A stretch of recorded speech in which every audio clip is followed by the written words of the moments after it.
बोले देवादिदेव श्री आदिनाथ भगवान की जय जय जय। देवादिदेव श्री महावीर भगवान की जय जय जय। संत शिरोमणि गुरुवर आचार्य श्री विद्यासागर जी महाराज की जय जय जय। नवाचार्य श्री समय सागर जी महाराज की जय जय जय। गुणायतन प्रणेता शंका समाधान भावना प्रवर्तक जन जन के संत प्रखर वक्ता बोले परम पूज मुनि श्री प्रमाण सागर जी महाराज की जय जय जय। मुनिवर श्री निर्वेक सागर जी महाराज की, मुनिवर श्री संधान सागर जी महाराज की।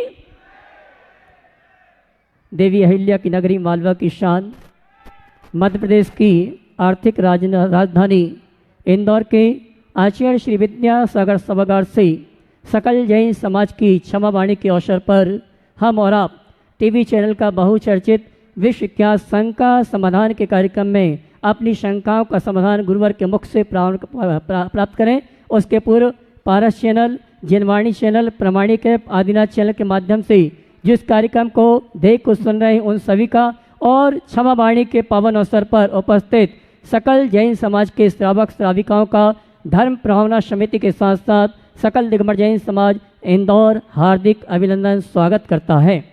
चलते हैं प्रतिदिन की भांति परम पूज मुनिवर के श्री चरण वंदन करते हुए आशीर्वाद प्राप्त करेंगे और निवेदन करेंगे शंका समाधान के कार्यक्रम के लिए। दोनों हाथ जोड़ लेंगे, अपने हाथों को श्रीफल बनाएंगे और मेरे साथ बोलेंगे हे मुनिवर नमोस्तो, हे गुरुवर नमोस्तो, हे मुनिवर नमोस्तो।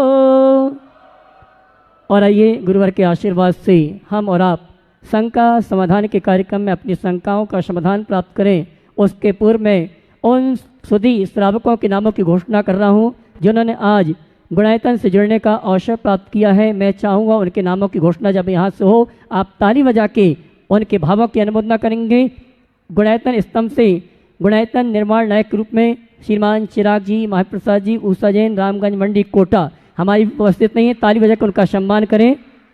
और आइए गुणायतन में सूत्रधार के रूप में जिन्होंने जुड़ने का अवसर प्राप्त किया हमारे बीच उपस्थित हैं श्रीमती किरण जैन, नितिन जी, श्रद्धा जी, चेतन जी, पूर्वा जैन इंदौर। इन्होंने आज सूत्रधार के रूप में गुणायतन से जुड़ने का अवसर प्राप्त किया। मैं चाहूँगा इनके सम्मान में जोरदार तालियों का सम्मान करें और इनके सम्मान के लिए मैं आमंत्रित करूँगा हमारे गुणायतन की मंत्री श्रीमती चंद्रकला जी पाटनी रांची। वे आएंगी। सम्माननीय श्रीमती किरण जैन सूत्रधार, उनका गुणायतन परिवार की ओर से सम्मान का कार्यक्रम संपन्न करेंगे और मैं चाहूँगा इनके भावों की अनुमोदना के लिए आप ताली बजाकर इनका सम्मान करें। और आइए चलते हैं हम और आप क्षमा वाणी के पावन अवसर पर परम पूज मुनिवर संधान सागर जी महाराज से निवेदन करेंगे आगे के कार्यक्रम के संचालन के लिए। दोनों हाथ उठा के जयकार लगाएंगे। बोले परम पूज मुनि श्री प्रमाण सागर जी महाराज की। आज का ये है विशेष शंका समाधान का सत्र चालू हो, इससे पहले जैसा कि आप लोग जानते हैं अभी पर्वराज पर्यूषण पर्व में प्रामाणिक समूह के द्वारा एक अद्भुत प्रस्तुति की गई और नन्हे मुन्ने बालक ही नहीं बड़े लोग भी उसका लाभ लिए। अच्छे अच्छे बड़े बड़े लोगों ने भी उसमें पार्टिसिपेट किया। मिशन 10D उसका नाम था और आज वह दिन आ चुका जब उस मिशन 10D में जिन लोगों ने पार्टिसिपेट किया उनके रिजल्ट की बात है तो वह रिजल्ट बहुत ही यहाँ काफ़ी लोगों ने उसमें पार्टिसिपेट किया है। लगभग नहीं 68 लोगों की लिस्ट है जो 68 लोग जिन्होंने पूर्ण अंक प्राप्त किए। 100 में से 100% नंबर प्राप्त करने वाले 68 पार्टिसिपेट पूरे भारत और भारत के बाहर यानी पूरे विश्व में अनेक देशों से जिन्होंने पार्टिसिपेट किया। आज मैं आवाज़ दे रहा हूँ यदि यहाँ उपस्थित हो तो वे आ जाएं और नहीं हो तो उनके लिए ताली आप लोग जोरदार बजा देंगे। प्रथम पुरस्कार के लिए पुरुदेव जैन मुंबई जिन्होंने ऑनलाइन अपना ये ऑनलाइन और ऑफलाइन दोनों भरे थे, जोरदार ताली बजा दीजिए। पुरुदेव यहीं पे है मुंबई से अपने बीच में आज आए हुए भी हैं यहाँ पर, जोरदार ताली बजाएं। धर्म प्रभावना समिति के पदाधिकारी आ जाएं और वे ये मेडल उसके गले में। हाँ जी, मुकेश जी पाटौदी हमारे यजमान परिवार से, अशोक जी दोषी, दिलीप जी, हर्ष जी, ये सभी आ जाए। इस छोटे से वेट के लिए महोत्सव कमेटी की ओर से सम्मान का कार्यक्रम संपन्न करें। जोरदार पुरु देव का पूरा परिवार आ जाए। वरुण, प्रियंका, मुनीष, पुरु आ जाए सभी। मुंबई से आनंद गुरु भट्ट है और इनकी गुरु भक्ति आज रंग ला गई और उन्होंने प्रथम स्थान प्राप्त किया मिशन 10D में।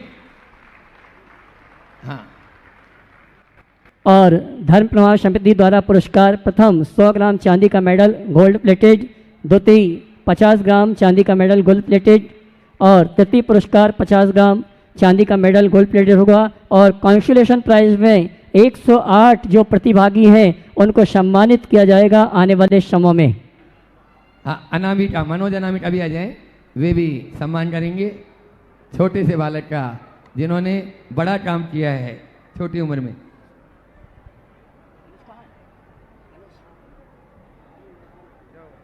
हाँ, द्वितीय पुरस्कार 2 लोगों ने प्राप्त किया। मनन जैन आपके इसी इंदौर से जो हैं उन्होंने द्वितीय पुरस्कार ऑनलाइन में प्राप्त किया है 10D मिशन में। और सिद्धि जैन वाराणसी, जोरदार ताली बजा दीजिए, तृतीय पुरस्कार प्राप्त किया है।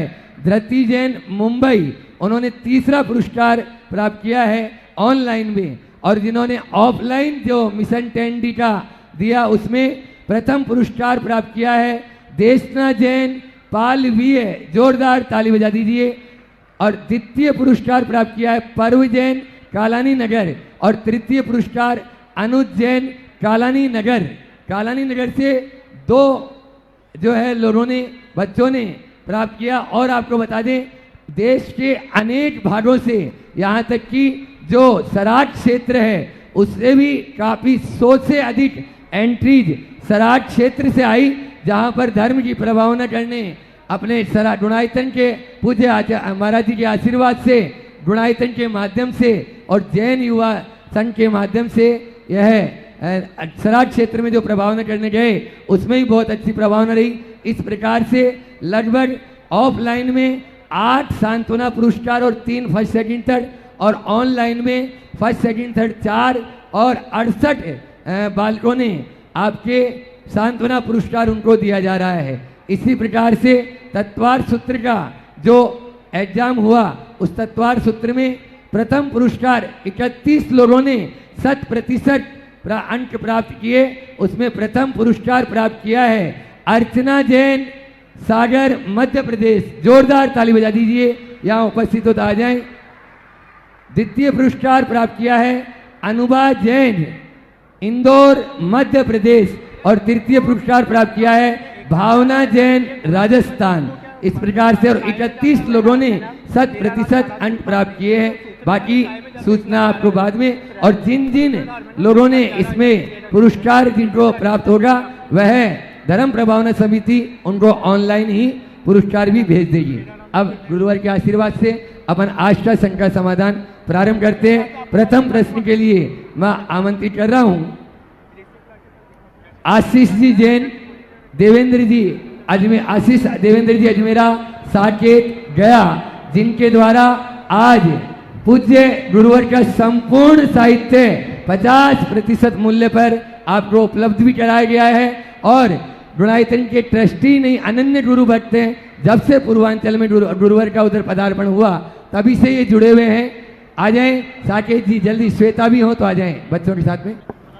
मुनिश्री के चरणों में बारंबार नमोस्तु पूरे परिवार का। और मुनिश्री, मेरा एक प्रश्न ये है कि आप विभिन्न व्यक्तित्व से मिलते हैं, तो एक सफल व्यक्तित्व और एक असफल व्यक्तित्व के बीच में मेन अंतर क्या पाते हैं?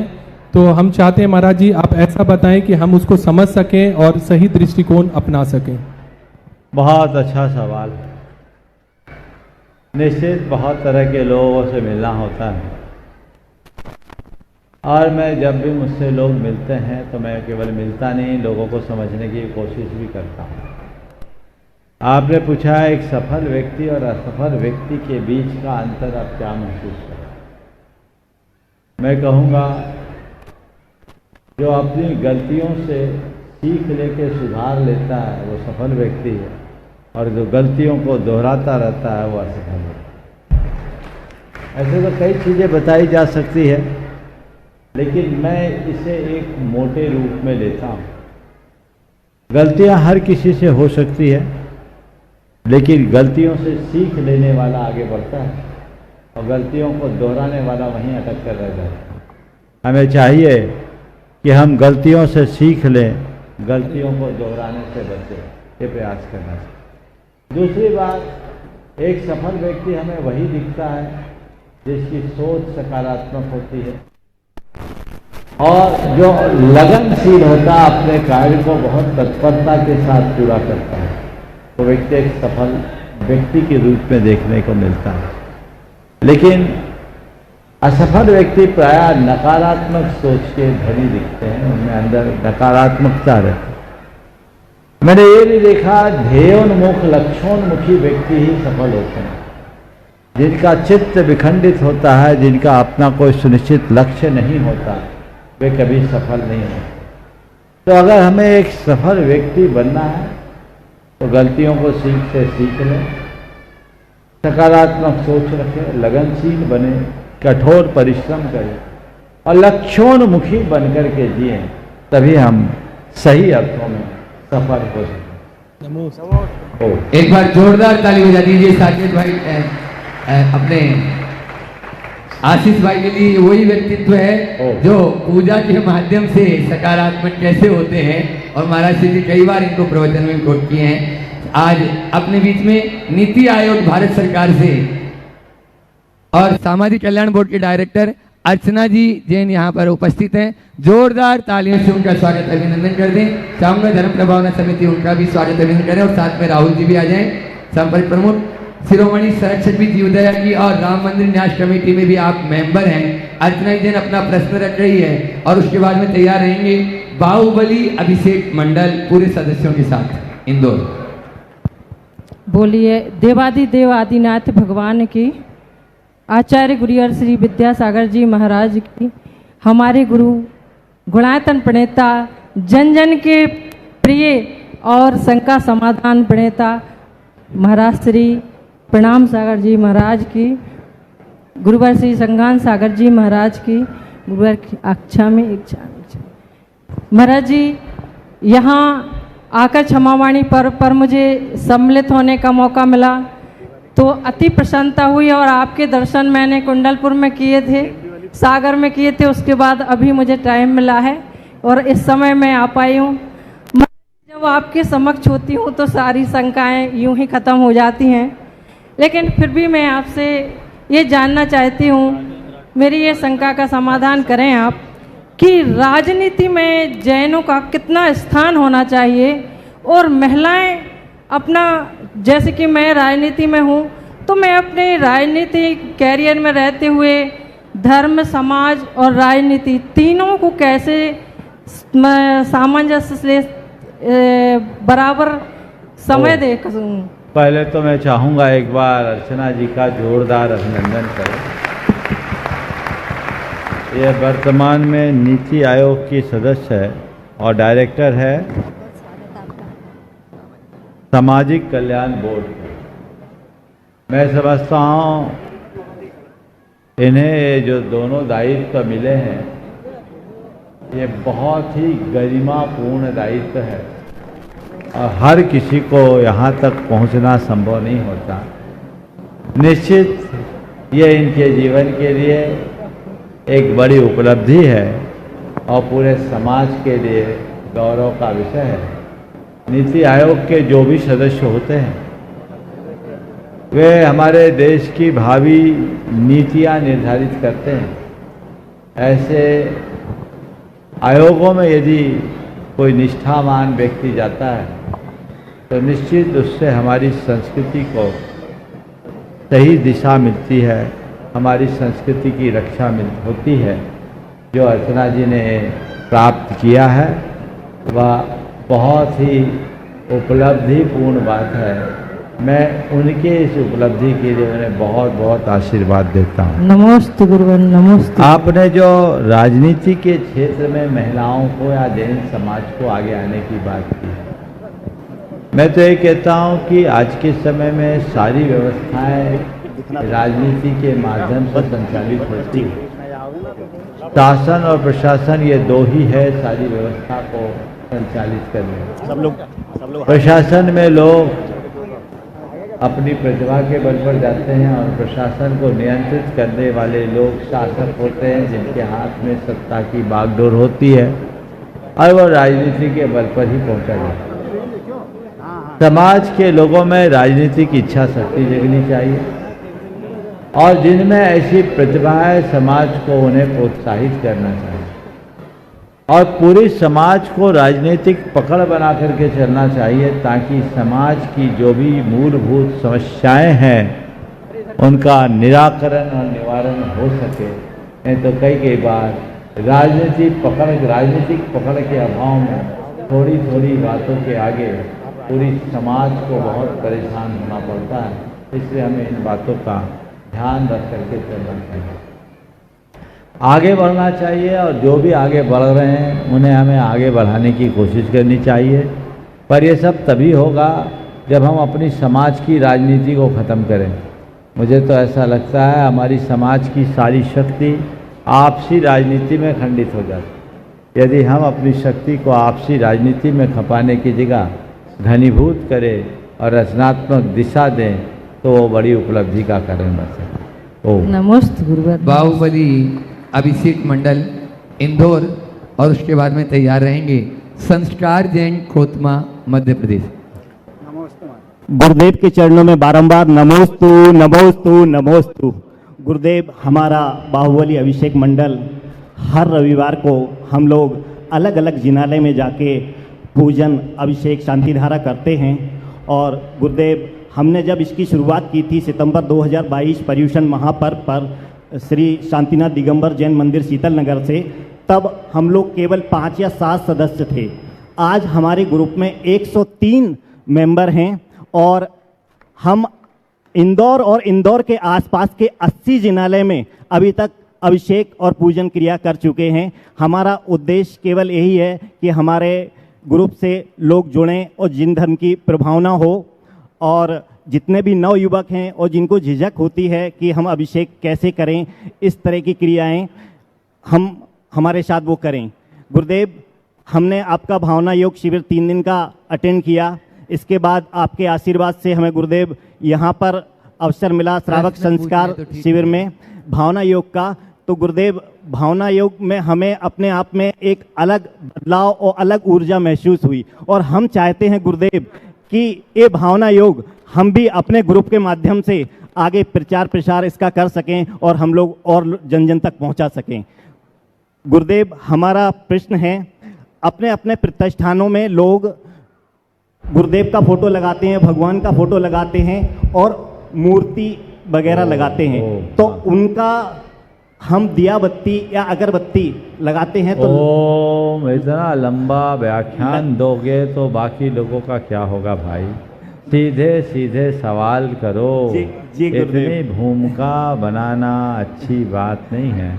माना आप लोग बहुत अच्छा बोलते हो, लेकिन यहाँ लोग बोलना कम सुनना ज़्यादा पसंद करते, इसका ध्यान रखें। नमस्ते गुरुदेव। आपने क्या पूछा? गुरुदेव, अपने अपने प्रतिष्ठानों में लोग मूर्ति लगाते हैं, फोटो लगाते हैं। तस्वीर के आगे अगरबत्ती और दीपक नहीं लगाना चाहिए। जिनकी हमने तस्वीर लगाई है उनको याद करके कर ले। अब आप कहोगे दीप प्रज्वलन क्यों कर? अब गुरुदेव हैं, उनके आगे दीप प्रज्वलन होता है तो एक प्रतीक है उनके प्रति बहुमान प्रकट करने का। पूरे कक्ष में कहीं ना कहीं दीप तो जलाएंगे, पर हम चित्र के आगे नहीं, चित्रवान के आगे लगा रहे हैं, ऐसा भाव होना चाहिए। समझ गए? और हमारे यहाँ अप्रतिष्ठित प्रतिमा भी पूज्य नहीं है, तो तस्वीर तो पूज्य हो ही नहीं सकती, इसलिए इन बातों का ध्यान रखना चाहिए। ओम नमोस्तु गुरुदेव। नमोस्तु। अगला। हाँ, संस्कार जैन कोतमा और उसके बाद में तैयार रहेंगे विटस जी शास्त्री सलेया और उनके साथ में आकाश स्काई किंग इंदौर। मुनिश्री के चरणों में बारंबार नमोस्तु। चुल्लक महाराज जी के चरणों में एक क्षामी। महाराज श्री, एक सुविचार पढ़ने में आता है, गुजरते वक्त के बुझते हुए चिरागों से कोई नया दीपक जलाओ तो बात बने। जैसे अभी 10 लक्षण पूर्ण हुए हैं, तो हम अपने जीवन में ऐसा कौन सा नया दीप जलाएं जो बात बन जाए? नया दीप कौन सा जलाएं जो बात बन जाए? पहले देख तो ले भैया, दिया है कि नहीं जो जलेगा कि नहीं। दिया हो तब तो जले, समझ गए। और सच्चे अर्थों में देखा जाए तो अपने हृदय में दीप ही जलाना है तो प्रेम का दीप जलाओ, ज्ञान का दीप जलाओ तो बात बने। चलो नमस्कार। आकाश जी को बुलाऊं, उसके पहले अपने बीच में आज यहाँ पर राजेंद्र जी राठौर, पार्षद इंदौर, MIC सदस्य नगर पालिका निगम इंदौर, यहाँ पर उपस्थित है। जोरदार तालियों से उनका स्वागत अभिनंदन कर दें। वे आए और अपना प्रश्न गुरु चरणों में रखें और उनका स्वागत धर्म प्रभावना समिति यहाँ पर कर देंगी।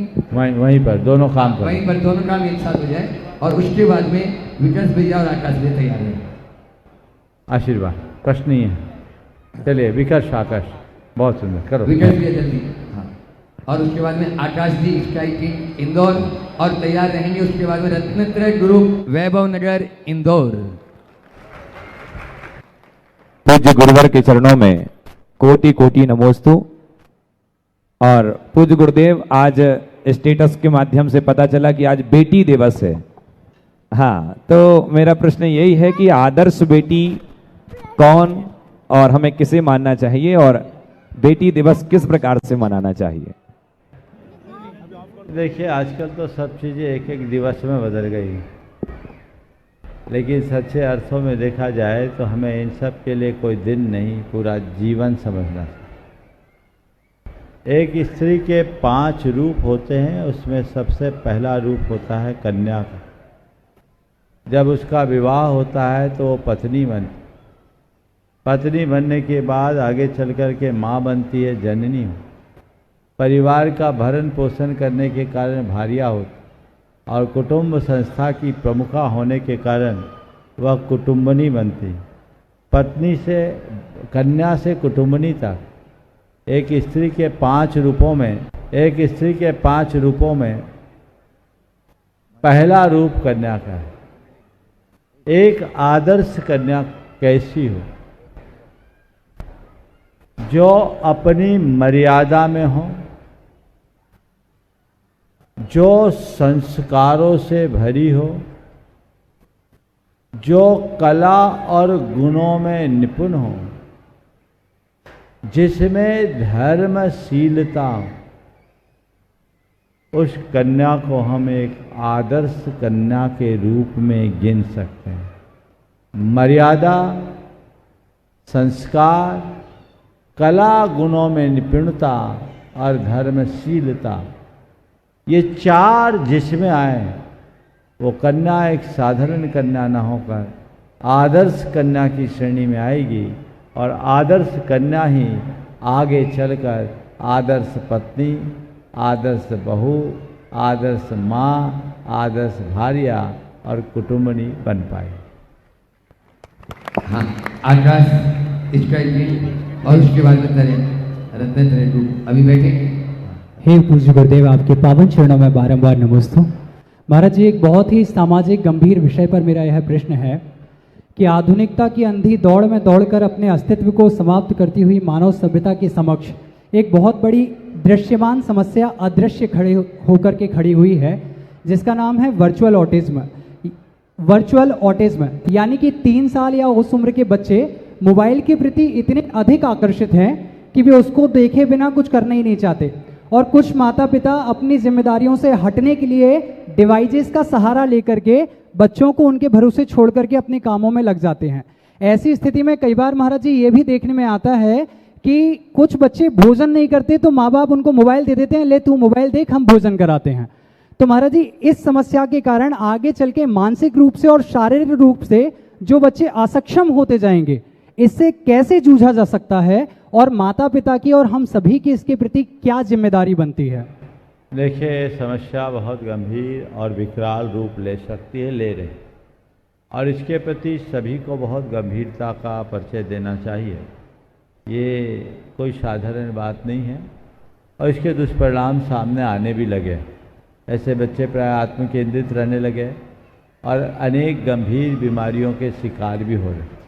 अनेक रिसर्च इस बात को बार बार प्रकट कर रहे हैं कि इस तरह के प्रवृत्ति से बच्चों को ब्रेन में, हार्ट में और अन्य ऑर्गन्स में बहुत गंभीर दुष्प्रभाव पड़ रहे हैं।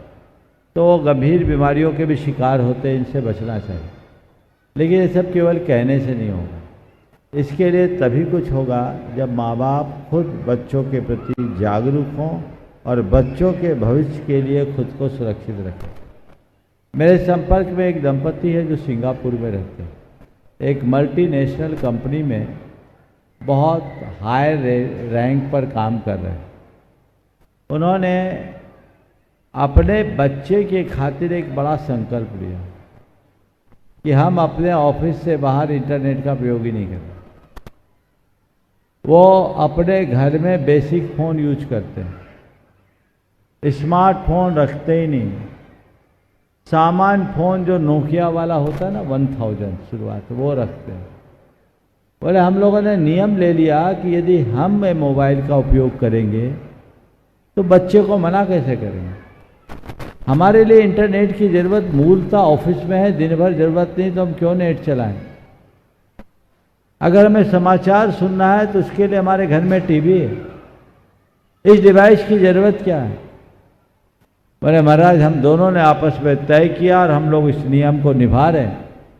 इसका नतीजा ये है कि अब बच्चे में इस तरह की चीज़ों के प्रति कोई आकर्षण ही नहीं। कितने माँ बाप हैं जो इसको करने के लिए तैयार हैं? हाथ उठाओ देखें, बस 5% भी नहीं। आप चाहते मेरे बच्चे का भविष्य सुधरे तो पहले खुद को तो सुधारो।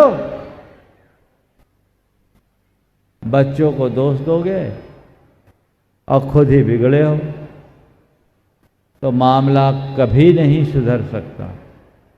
इसलिए मामले को सुधारना चाहते हो तो पहले खुद को सुधारना होगा और उसके लिए जिम्मेदारी से काम करना होगा। पर बहुत कम लोग हैं जो संतानोत्पत्ति के बाद उनके लालन पालन को एक बड़ी जिम्मेदारी मानते हैं।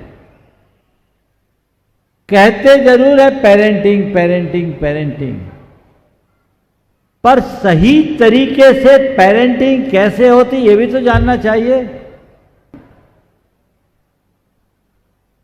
कुरल काव्य में लिखा है कि जो लोग अपनी संतान को जन्म देकर उन्हें सभा में बैठने योग्य नहीं बनाते, वे धरती पर बोझ बढ़ाने का अपराध करते हैं। मैं बात दोहरा रहा हूं, जो लोग संतान को जन्म देकर, ये आदत है, जो लोग, क्या बोलो, बुरी वाला है इसे, जो लोग संतान को जन्म देकर उसे सभा में बैठने के योग्य नहीं बनाते, वे धरती पर बोझ बढ़ाने का अपराध करते हैं। बहुत गहरा संदेश है। इसलिए संतान को जन्म दीजिए, पर केवल जन्म ही मत दीजिए। संतान को जन्म देने के साथ साथ उसे उत्तम संस्कार दीजिए, जिस संस्कारों में पल बढ़कर वह अपने जीवन को बेहतर बना सके, सुंदर बना सके और अपना भविष्य गढ़ सके। बंधुओं, जब से गुरुदेव का पदार्पण इधर हुआ और उसी समय से यह रत्नत्रय ग्रुप बहुत ही अपने तन मन चेतन से बहुत लगा रहता है सेवा में। जोरदार तालियां बजा दीजिए एक बार पूरे रत्नत्रय ग्रुप वैभव इंदौर के लिए। और उसके बाद में तैयार रहेंगे मनोज अनामिका बाटलीवाल, संयुक्त महामंत्री धर्म प्रभावना समिति। नमोस्तु महाराज जी। रत्नाता सोशल ग्रुप के सभी परिवार की ओर से आपके चरणों में तरह नमोस्तु नमोस्तु नमोस्तु।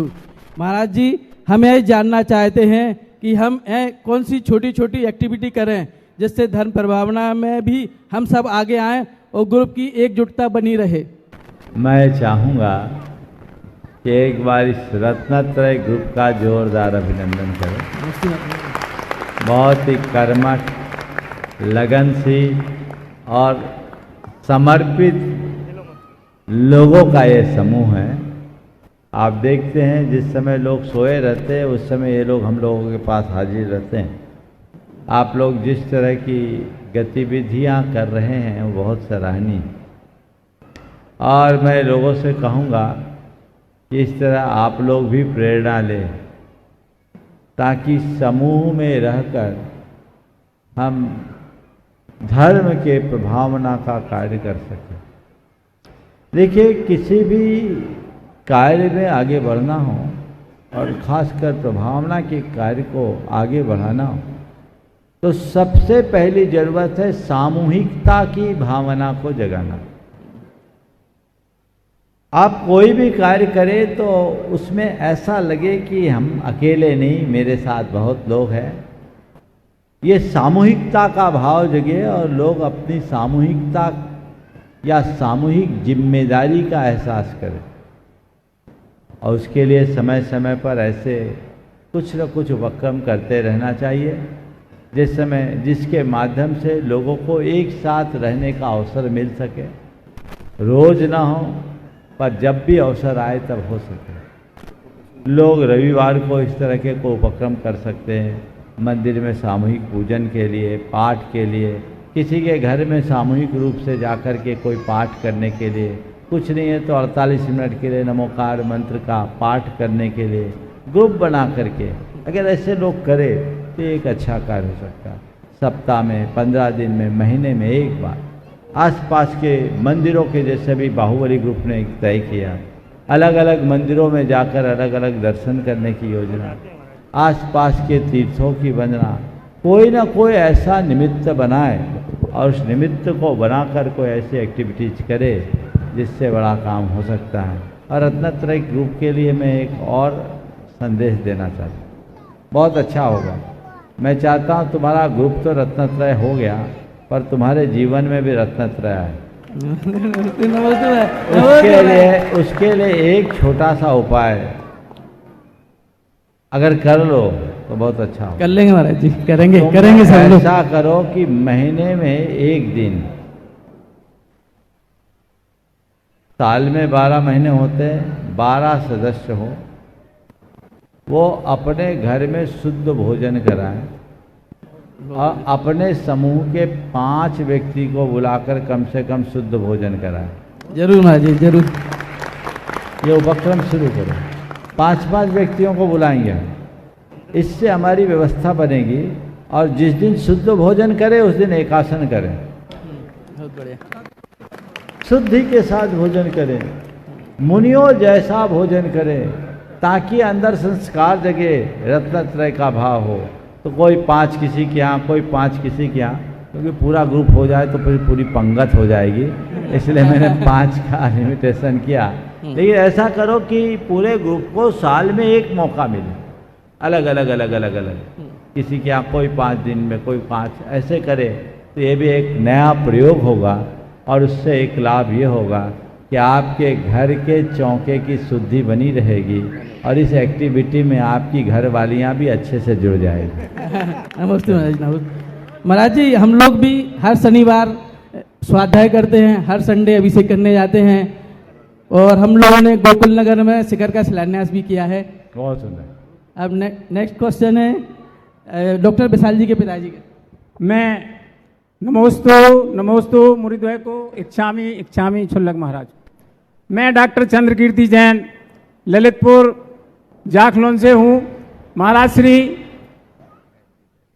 रेवती रेंज में आचार्य श्री विराजमान थे विद्यासागर महाराज, और उनके लिए एक संक्रमित व्यक्ति ने आहार दान दे करके कोरोना पीड़ित हो गए सारे के सारे वहाँ। ओह हाँ। मैं मैं निवेदन ये करना चाहता हूँ कि क्या रोगी व्यक्ति मुनियों को आहार दे सकता है संक्रामक व्यक्ति ओ, भावावेश ओ, में? देखो, सबसे पहली बात, आहार देते समय आप लोग मन शुद्धि, वचन शुद्धि, काय शुद्धि, आहार जल शुद्ध है बोलते हैं।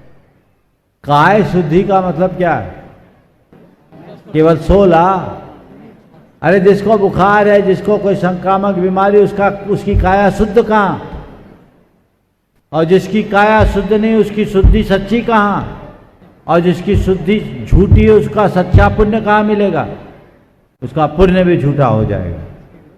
इसलिए अगर आप शुद्धि बोल रहे हैं तो आपको अपनी शारीरिक स्थिति का खुद ध्यान रखना चाहिए और अपनी शारीरिक स्थिति को ध्यान में रखते हुए अपना काम करना चाहिए।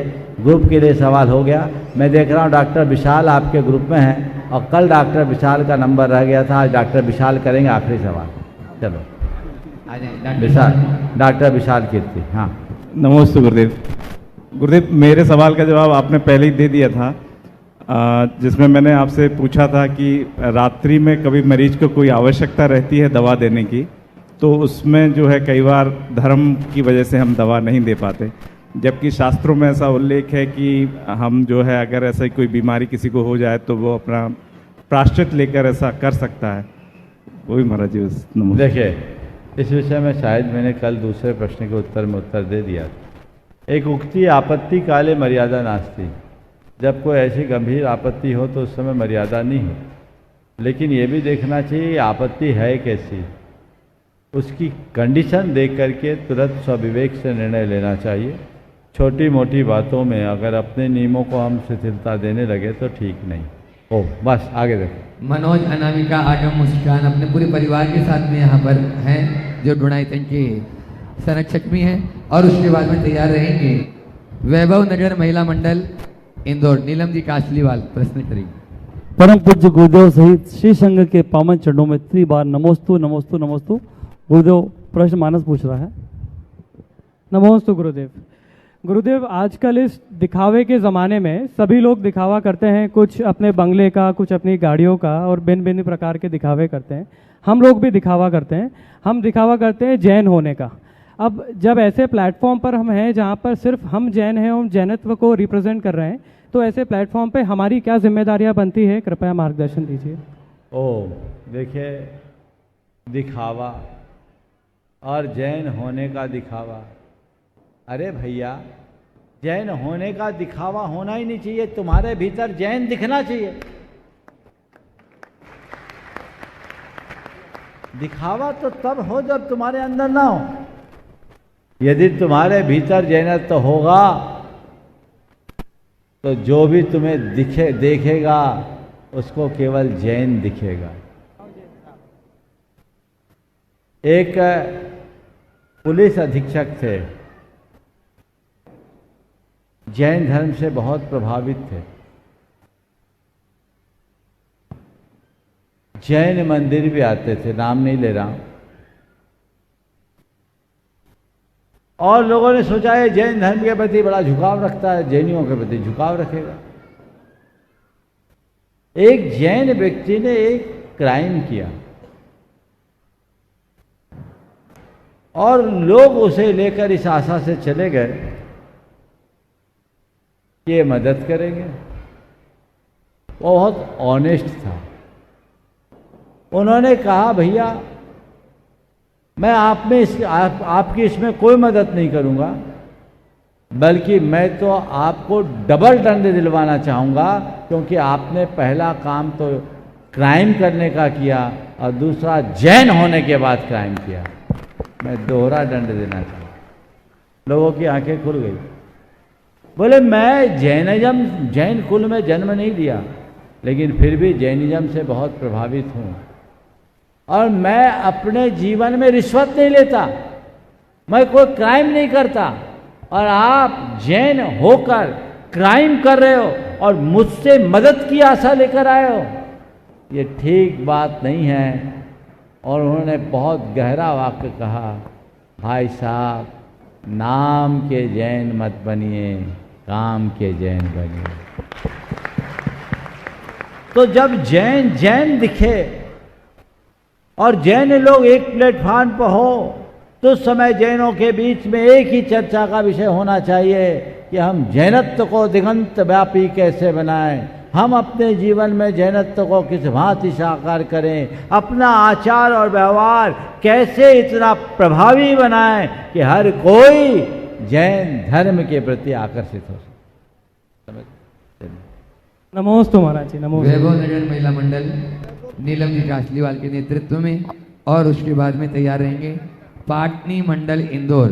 इनका प्रश्न बेटी दिवस पर था, लेकिन प्रश्न तो हो गया, वो अपना नमोस्तु कर लेंगे महाराज जी। पाटनी मंडल के 40 सदस्य यहाँ पर उपस्थित। कासलीवाल हैं? नहीं है तो कोई बात नहीं, पाटनी मंडल यहाँ पर उपस्थित। नमोस्तु महाराज जी, नमोस्तु नमोस्तु। मेरा क्वेश्चन ये महाराज जी कि 5 परावर्तन होते हैं, द्रव्य, क्षेत्र, काल, भाव, भाव, तो ये क्रम से होते हैं या एक समय में एक साथ जीव को होते हैं? आपने पूछा है द्रव्य, क्षेत्र, काल, भाव, ये जो 5 परावर्तन होते हैं ये क्रमशः होते हैं या एक साथ चलते हैं? इनकी गणना क्रम से होती है, क्रम अपना चलता रहता है, हम गणना क्रम से करते। ओ चलिए। नमोस्तु महाराज जी, नमोस्तु नमोस्तु। पाटनी मंडल इंदौर, उसके बाद में प्रभा कांति जैन दिल्ली। नमोस्तु गुरुदेव, नमोस्तु गुरुदेव। हम सभी सदस्य शिखर जी की यात्रा पर जा रहे हैं और उसमें आपका आशीर्वाद चाहते हैं। प्रश्न का उत्तर तो आपने दे ही दिया है, सिर्फ एक बात पूछने है कि वह बिटिया किस प्रकार अपनी सुरक्षा करते हुए उन्नति की ओर अग्रसर हो, क्योंकि आदर्श बिटिया तो आपने बता दिया है। बहुत सुंदर। बहु बेटियां अपनी सुरक्षा करते हुए किस तरह उन्नति के पथ पर अग्रसर हो। मैं तो यही कहूँगा कि आज के समय में सुरक्षा अपने आप हो जाएगी यदि हम मर्यादाओं की रक्षा करने लगे। असुरक्षा का बड़ा कारण मर्यादा का हनन है, पहली बात तो उन्हें मर्यादा की रक्षा करनी चाहिए और आतताइयों से निपटने के लिए वैसा प्रशिक्षण भी पाना चाहिए। यदि अचानक कोई ऐसा कर दे तो उन्हें अपने लिए आत्मरक्षा सब प्रकार का प्रशिक्षण प्राप्त होना चाहिए।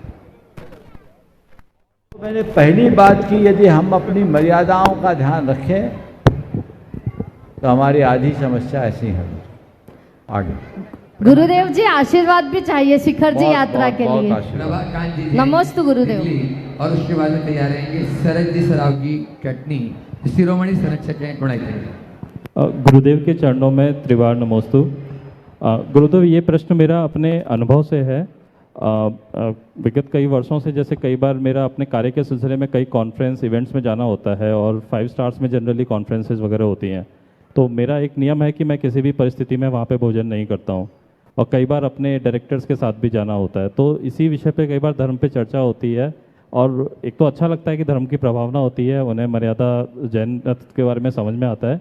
तो उनका एक वाक्य था कि जब किसी धर्म के प्रति कट्टरता बढ़ती है तो जनरली देखा जाता है कि समाज में एक वैमनस्य क्रिएट हो जाता है।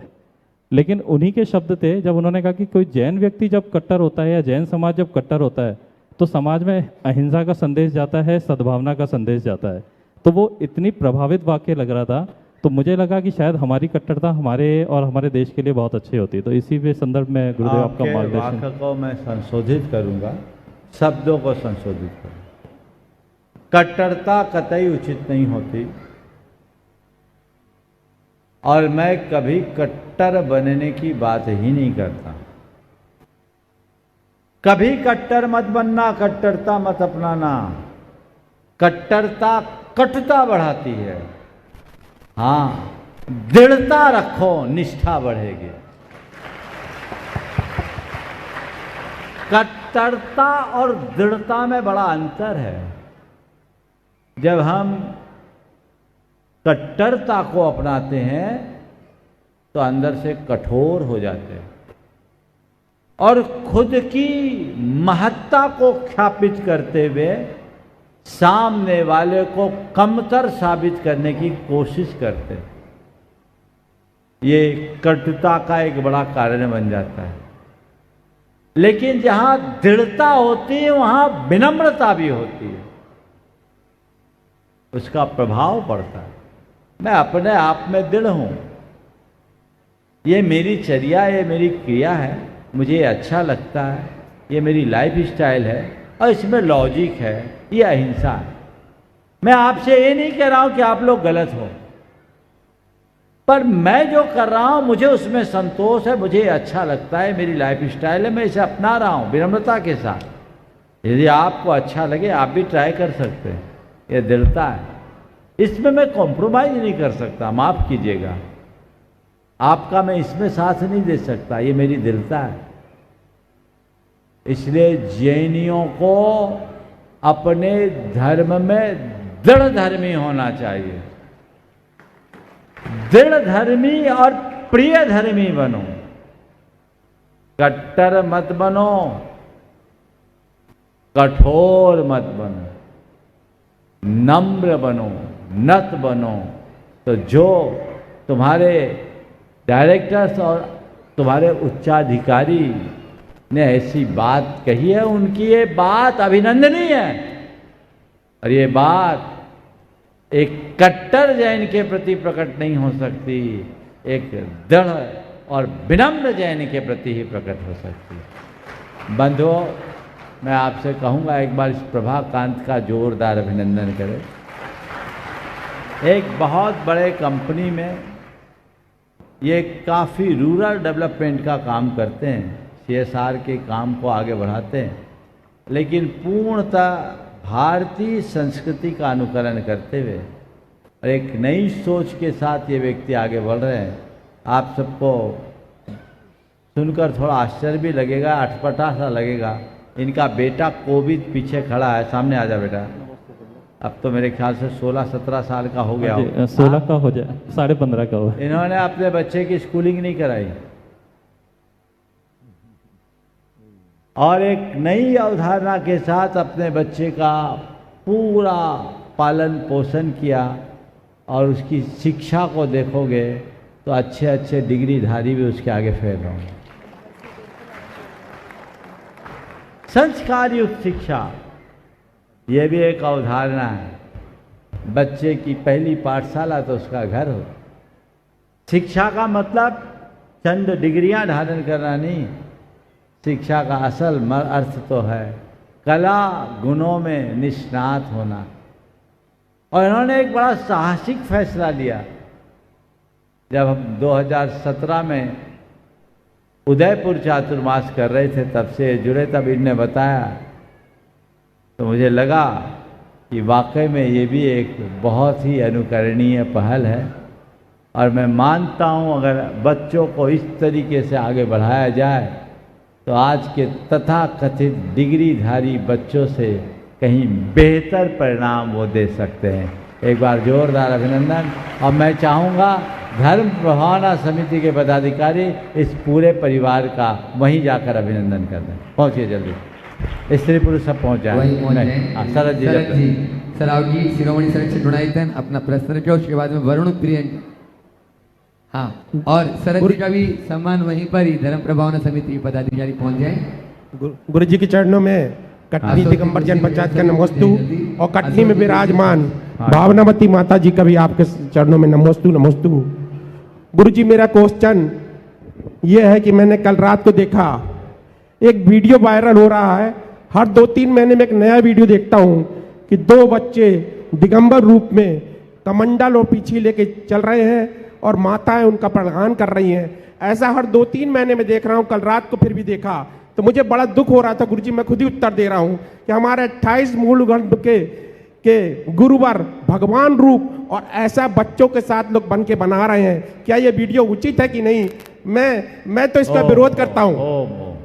आचार्य कुंद ने बात लिखी है, खेड़े विनकायब्बा पानी पत्तम सचेलम में, यानी खेल में भी पानी पात्र सचेले में वस्त्र अवस्था गृहस्थ अवस्था में मत लेना। कुछ लोगों को ये बड़ा अच्छा लगता है, ये मुनि मुद्रा है, उत्साहित होते हैं, बच्चों को उत्साहित करते हैं, पर मुनियों की मुद्रा खेल की मुद्रा नहीं है। मुनि मुद्रा संसार का खेल मिटाने वाली मुद्रा है। जी गुरु जी। इसलिए ऐसा बिल्कुल नहीं करना, ये पाप का कारण है।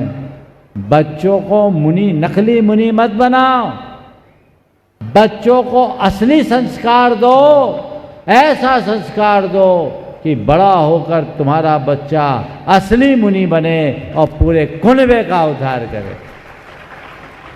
इसलिए ये जो चीज़ें हैं, न तो ऐसी वीडियो बनाना चाहिए और न ही ऐसे वीडियोज को फॉरवर्ड करना चाहिए। ये दोष कारक है, इनसे बचना चाहिए। मुकेश जी, पार्वती और नवीन जी को जब महोदय सर स्वागत करें, एक बार बोल दें, जल्दी चले जाएं। वहीं कर दो फटाफट। हाँ, अगला परम प्रभावना समिति बताया। और आगे वरुण जी प्रियंका पुरु, मुनीष मुंबई, जिन्होंने आज मिशन 10D में प्रथम स्थान प्राप्त किया, उनके बालक ने पुरु ने सृष्टि गुणायतन, वे अपना प्रश्न करें। और अंत में अब रिया रेणु जैन, तेंदुखेड़ा, इंदौर। अज्ञानित मेरा दानम ज्ञानार्जन श्लाघया चक्षुरुन्मिलितं येन तस्मै श्री गुरुवे नमः। नमोस्तु गुरुवे नमोस्तु गुरुवे नमोस्तु। हाँ महाराज जी, हम सभी का नमोस्तु और सभी क्षुल्लक महाराज जी के चरणों में इच्छामि।